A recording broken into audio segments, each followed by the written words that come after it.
Oh, hi, kids. It's Marge Simpson from The Simpsons.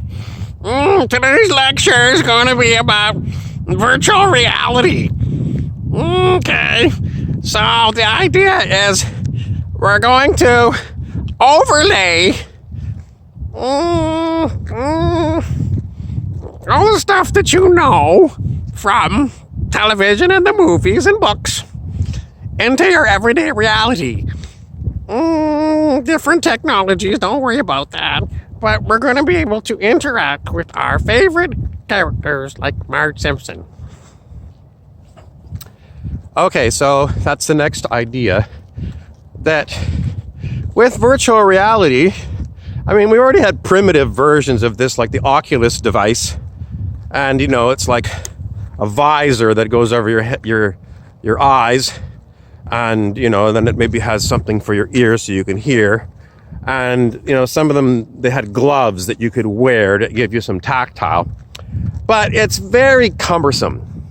Very, very cumbersome. So, in the Matrix, they just took the human body, they put it in a tank, and then they just directly connected up the virtual reality through the spinal cord and I guess into the brain. And that was how you were connected to the artificial virtual reality. Your body was still organic, and it must have been, you know, looked after somehow by being in the tank. But the whole time you were not aware of being in the tank, and your reality was experienced by this connection. You know, you have to go and see Keanu Reeves and see how he was connected up. But, you know, that too is a very cumbersome thing. And it means you still have to have somebody around to maintain these tanks where the organic humans are. And, you know, it's still like, I don't know, it seems somewhat, you know, why bother having human organisms, human bodies in tanks at all? It's like, you know, you could do one better. And that's what we are looking at with our virtual reality, what's going to be happening. Because there are all kinds of ways to project information. And as I said in the earlier lectures, this reality we live in is all about information. Everything is information. You know, whether you want to call it whatever, it's all information. So if you want to project information into our shared reality, well, you know, the old-fashioned way might be to go and paint a painting, and you've got a new piece of art that you can hang in your living room. Or you could go to, you know, the plant store and buy a new plant and, you know, dress it up with flowers or, you know, greenery or whatever. Or you could go to the furniture store and buy something that a carpenter made, etc., etc. So physically made things, organic things. But with virtual reality, you can project holograms into your reality. So, I mean, the famous one that you see on the internet is the dead rapper Tupac Shakur.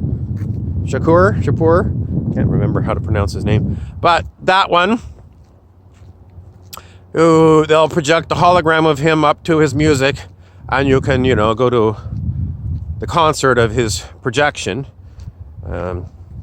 So, and then there's other ones, you know, there's one where there's a whale that's projected into a high school gymnasium with water and everything.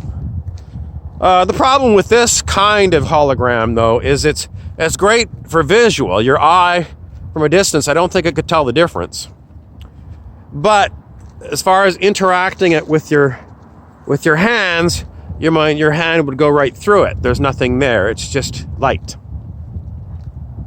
So the next idea is, how are you going to make a hologram projection solid? I have no idea.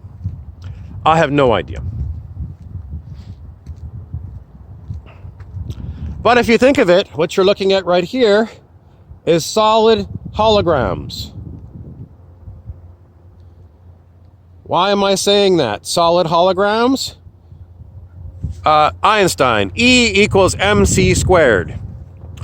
If you can't remember what that means, it means that that is the conversion formula between electromagnetic radiation, which we commonly call light, but, you know, it's X-rays and, you know, the whole spectrum of different kinds of electromagnetic radiation.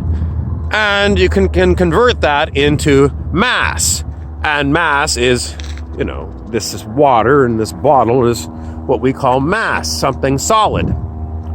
So there is a way you can do it mathematically, theoretically.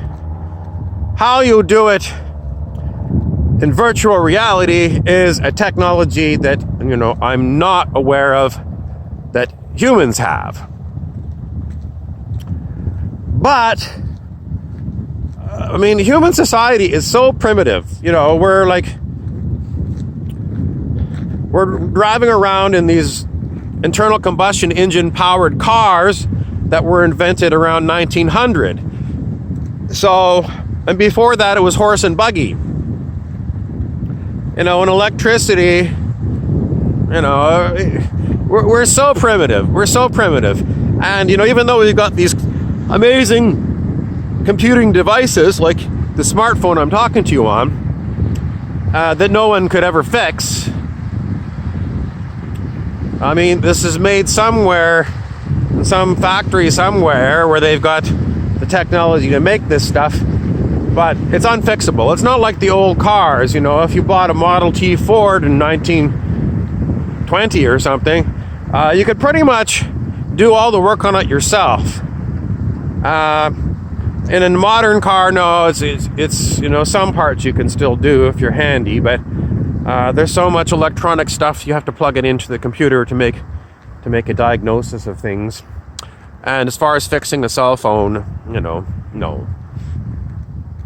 So, but if you think of the advancement from horse and buggy to the smartphone, and you just keep projecting how much further can you go with technology, and knowing that E equals MC squared, theoretically it should be very easy, given sufficient research, to create a device like you would see in, you know, Star Trek The Next Generation, where they had those devices that, you know, Captain Picard used to produce a cup of tea. You know, just create something solid out of information and, I don't know, some kind of an energy, I suppose. So, creating some kind of virtual reality where you could project these things into our shared reality.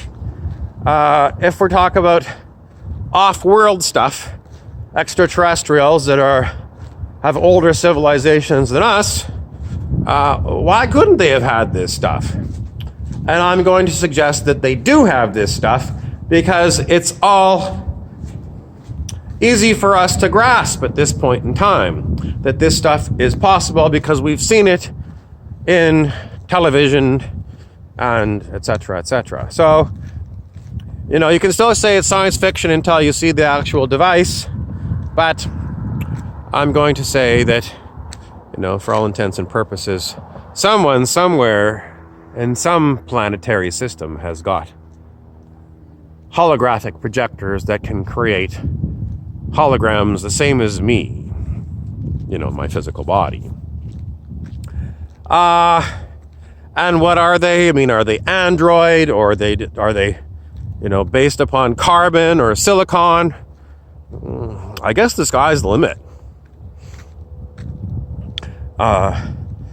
The old stories about Krishna from ancient India were that he was a little blue guy, and whether he had internal organs or not, I don't know. Somehow I got the feeling that he didn't have internal organs. He was just like, you know, you saw him from the outside and he was blue, and I don't know why I got that feeling that there was nothing inside. So very much possible that the blue guy Krishna from India is just a holographic projection of some type.